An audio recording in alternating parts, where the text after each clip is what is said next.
lust have to do with desiring things that you don't have, it's not yours. That's true. That's wow. That's true. Lust is having a strong desire for things that's not good for you, that's not yours, because it's yours, you don't have to lust after you already have it. That's right. So he said, I'm giving you promises so you can know what I gave you.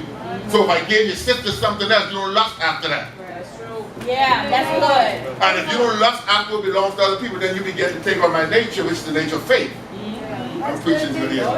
So he said, so I can be a partaker of the divine nature, because I got to know what he gave me, else I want what he gave you. Amen. And now we start fighting over stuff that belongs to you, and I'm using faith to take your stuff. Come on, And the whole world in trouble because nobody's connected to what the promise of God is for them. Yes. Let me move on. That was the message. Did that help you just a little bit? You understand? Yes, yes. He said, okay, now that you have these promises, you have to have faith, right? So the next verse says, and given all diligence, add to your faith virtue. To virtue knowledge. To knowledge temperance. To temperance patience. To patience godliness. To godliness brotherly kindness. And to brotherly kindness agape. Now, I'm going to teach you what he's saying. And you're going to be glad we came to church. You have, someone said, I got a promise over my life. I got a promise over my life. I keep telling you now, your pastor loves you. If you're waking up every day, I love you, and you're not focused on the promise, you're not in fellowship with God. Your whole life is based on promises. I know it's not, it don't feel good. I know it don't make sense. But if I'm living under God's grace, I have to be living on his promises. Because it must be a faith that it might be by grace, and the promise got to be sure.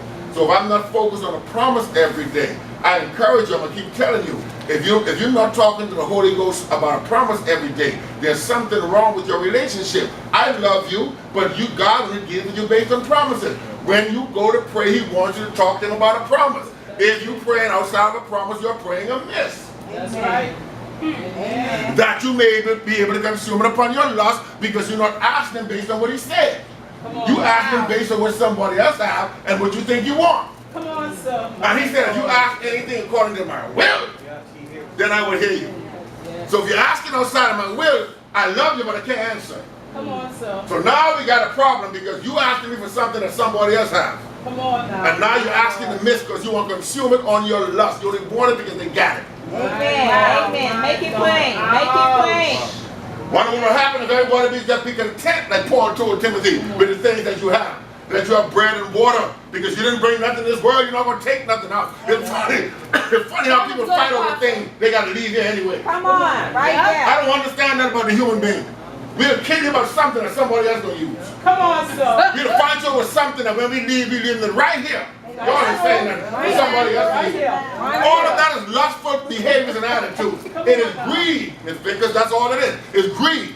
If I'm fighting you for something that's materialistic, and particularly if it's not promised to me, I'm in greed and I'm fighting you, I'm miserable over something I'm going to leave for somebody else to use. That's true. That's true. Throw it away. Don't touch my car. I'm not giving nobody a ride in my car. This is a new car. And then God call you home, and everybody in town in your car.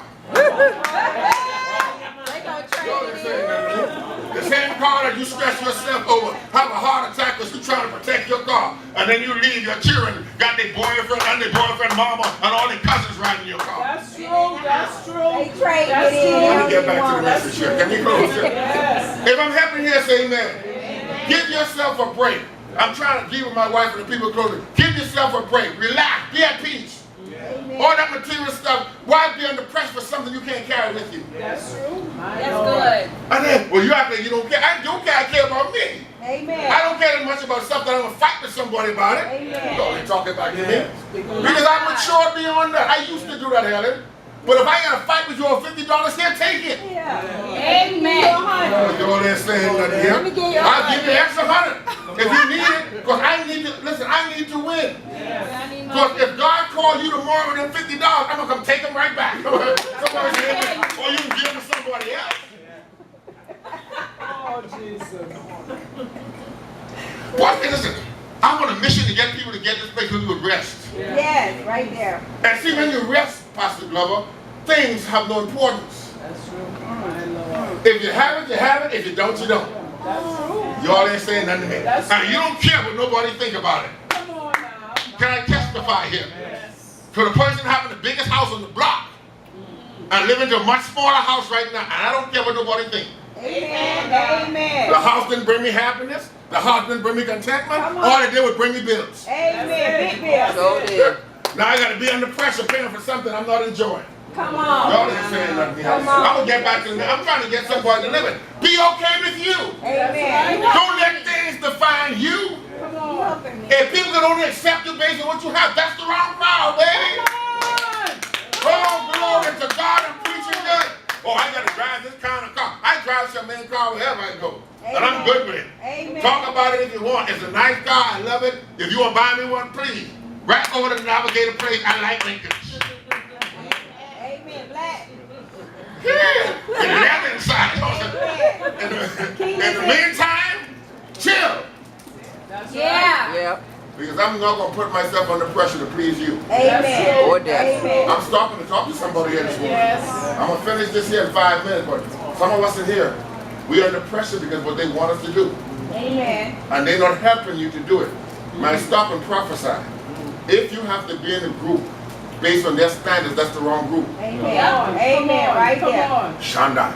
If you have to hide who you are, Pastor Glover, and this is the issue I have with church, we make people hypocrites. Come on. Because we want you to come into church and hide who you are, to be accepted in church. Y'all understand that? And then we talk to you about the love of Christ. My Lord. Y'all understand that? If you hanging around anybody that you have to change who you are to fit in that group, that's not where God sent you. That's Come on. true. Come on. That's true. My Lord. I'll finish this here in a minute. Can I say it again? You have to be at peace with you. Yes. You got to believe in who God has made you. Amen. And if I got to drive wear certain kind of clothes to be with you, we don't belong together. That's Amen. true. That's true. Can I move on here? Go ahead. Am I preaching good here? Yes. So let me explain this adding to your faith. Remember, you have these great and precious promises. So if you have the promise of faith, he said, now that you have faith, give it all diligence. You know, be diligent about this. Add your faith virtue. Virtue, moral excellence. Watch this. A desire for moral excellence. None of us get it down. But we have a desire. Yes. And then the next thing he said, and I'm teaching, the next thing he said, don't miss this, he said, and the virtue knowledge. He said, make sure now that your moral excellency is according to God's plan, not yours. Amen. Amen. I'm teaching you good here right Yes, now. yes. I'm teaching you good right now. God's See, because plan. people have you trying to be moral on their standards. God's Come on, plan. And sir. have you locked it up the way you can't live. Come on. Because of something their granddaddy told them. Come Come on. on. So I can understand that when God made me righteous, he made me morally pure. Come on. See, y'all ain't ready for this. Holy Ghost. When he made me holy, he made me more. Listen, go do your research. Yeah. He made me morally pure in his sight. Not in your sight, but I don't live before you. Amen. So if he made me morally pure, I have to understand that I have this desire to virtue, to have moral excellence. But I got to know that I have to have this moral excellence by faith. Since I know he made me morally pure, I'm going to try my best to live in that purity. Amen. But I'm not going to make it all the time. Yes, sir. Come on. Say it again. Go ahead. Yes. If y'all pray with me, listen, I don't know if y'all can feel my spirit. I have a desire to see God's people win. Yes. I have a desire to see you walk in who you are. Amen. Somebody got to teach you these things. Yes. We got to get away from all the hollering, y'all. Yeah. True. Those people put us in all these emotions. Bondage. Just be in that bondage and holler and shout and dance. And then but never grow. Yeah. Be condemned all the time. Be guilty all the time. Be fighting with people all the time. Don't grow. Don't learn that you need patience. Just dance in the Lord and have a high time and slap. And sometimes when we start dancing in church, the whole church start watch somebody dance for 15 minutes. Y'all ain't saying nothing to me. What does that accomplish? Somebody got to tell you, to your faith you got to add virtue. And your virtue is seeking after moral excellence. But that excellence is by faith. And then he said after virtue, you add knowledge by faith. And then the knowledge you add temperance. Watch this, I'm teaching good. So now, am I teaching y'all good? Are y'all here with me? Yes. I have these promises. I have my faith. I'm seeking moral excellence. So then I receive it through knowledge by faith. So I know before him I'm morally pure. So I'm doing my best to walk in that. He said, but then to that add temperance, self-control. Watch this now. Now that I have this virtue, I have the knowledge of virtue, I want to practice this so I can keep myself under control.